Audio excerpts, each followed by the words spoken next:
मैं आपसे एक लिबर्टी लेना चाहूँगा, एक एक परमिशन लेना चाहूँगा।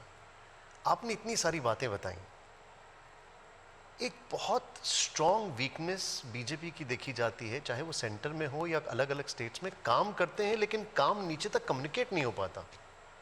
ये कम्युनिकेशन लाइन कैसे ओपन होंगी? देखिए, ऐसा नहीं है।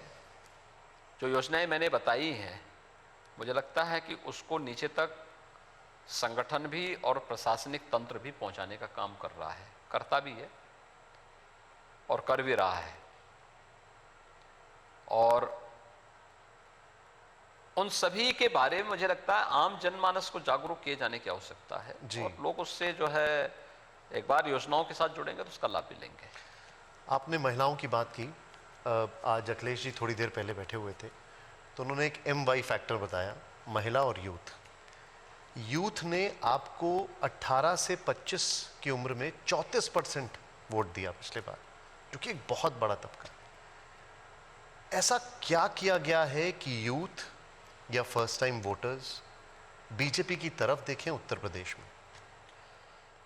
देखिए, उस यूथ के सामने आज से 5 साल पहले पहचान का जो संकट था, आज उसके सामने पहचान का संकट नहीं। मैं इस बात को दावे के साथ कह सकता हूं, आज से 5 साल पहले उत्तर प्रदेश का नौजवान कहीं जाता था तो उसको हे दिस से देखा जाता था।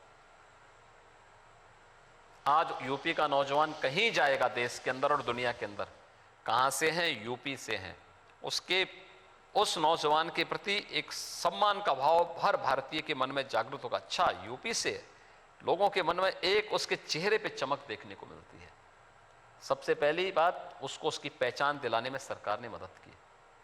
दूसरा, आप आश्चर्य करेंगे, ये लोग जाति की बात करते हैं।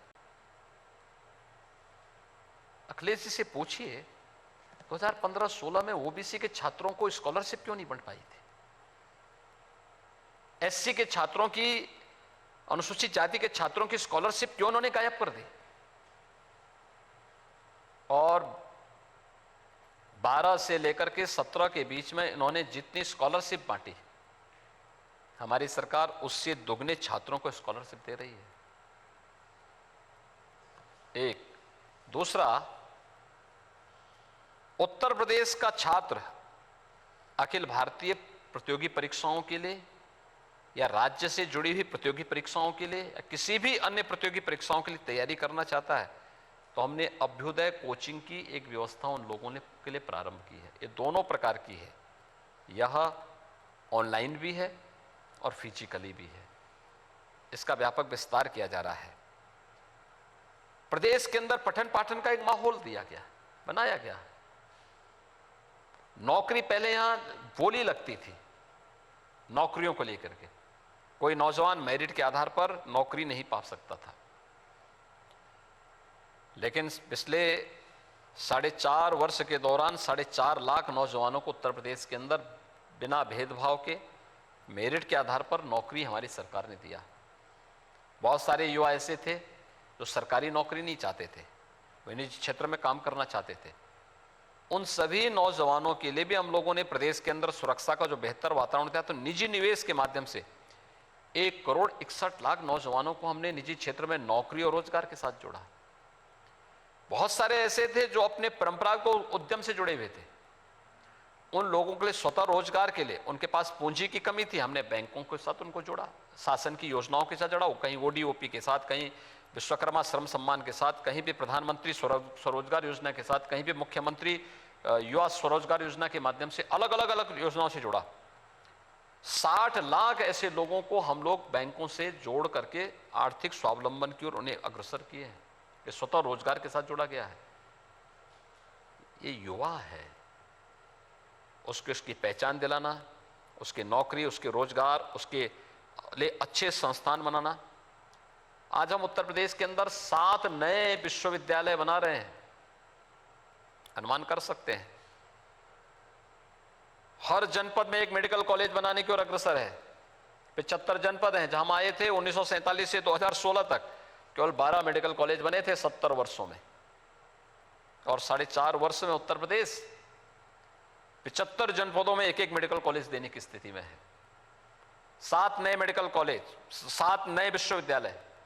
लखनऊ में सरदेव अटल जी के नाम पे मेडिकल यूनिवर्सिटी, सहारनपुर में मां शाकंभरी के नाम पर एक राज्य विश्वविद्यालय, अलीगढ़ में जाट आइकॉन थे राजा महेंद्र प्रताप सिंह, उनके नाम पे एक विश्वविद्यालय की स्थापना, गोरखपुर में महायोगी गोरखनाथ जी के नाम पे आयुष विश्वविद्यालय का निर्माण, प्रयागराज में देश के प्रथम राष्ट्रपति और संविधान सभा के अध्यक्ष डॉक्टर राजेंद्र प्रसाद जी के नाम पर नेशनल लॉ यूनिवर्सिटी की स्थापना, आजमगढ़ में एक नए राज्य विश्वविद्यालय की स्थापना। ये तो हमारी सरकार कर रही है, ये तो एक कार्यवाही हमारी युद्ध स्तर पर चल रही है। इसमें से बहुत सारे संस्थान हम आगे भी बढ़ा चुके हैं। उत्तर प्रदेश में यूथ के लिए रोजगार सृजन के लिए जो नए फील्ड आए हैं, साइबर क्राइम का, फॉरेंसिक साइंसेज में इस प्रकार के पाठ्यक्रम हो, रोजगार की संभावनाएं इसमें आगे बढ़ सकें। Uttar Pradesh police and forensic institute के गठन की कार्रवाई हम आगे बढ़ा चुके हैं यूपी के अंदर। जो स्नातक, जो डिग्री, डिप्लोमा और सर्टिफिकेट कोर्स भी वहां से जारी करेगा।